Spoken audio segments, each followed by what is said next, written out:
Online gambling ang isa sa mga pangunahing agenda ng iba't ibang panukalang batas na isasalang sa Senado sa mga unang araw ng 20th Congress. Tiniyak din ng mataas na kapulungan na bibigyang boses at pakikinggan din ang panig ng PAGCOR at Finance Department kaugnay ng issue. Una sa balitang yan si Dustin Bayog.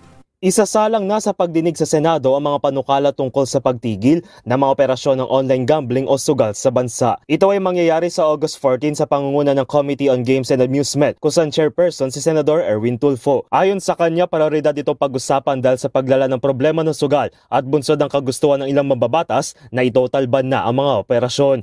Sisiguraduhin naman sa pagdinig ng papakikinggan ang mga panig, lalo na mula sa Philippine Amusement and Gaming Corporation o PAGCOR at ng Department of Finance upang matimbang ang kabuang epekto nito kung sakaling ideklara itong iligal. 4 na panukala at 3 resolusyon ang nakadakdang digin sa August 14. Kabilang dito mga panukala ni Senador Mig Zubiri, Loren Legarda, Sherwin Gatchalian at Raffy Tulfo. Samantala, kabilang din sa nais pa imbestigahan ang kontrobersyal na pag-invest ng Government Service Insurance System o GSIS ng 1 bilyon sa online gambling platform na DigiPlus na siyang inila ni Senador Risa Hontiveros sa Senado. Bago nito ay magbobuo naman si Pangulong Bongbong Marcos Jr. ng isang conclave na kinabibilangan ng Catholic Bishops Conference of the Philippines o CBCP, mga magulang, guro at iba pang concerned sector para sa pagbuo ng polisiya patungkol sa online gambling. Para sa MBC TV Network News, ito si Dustin Bayog ng DZRH TV. Una sa Pilipinas, una sa Pilipino.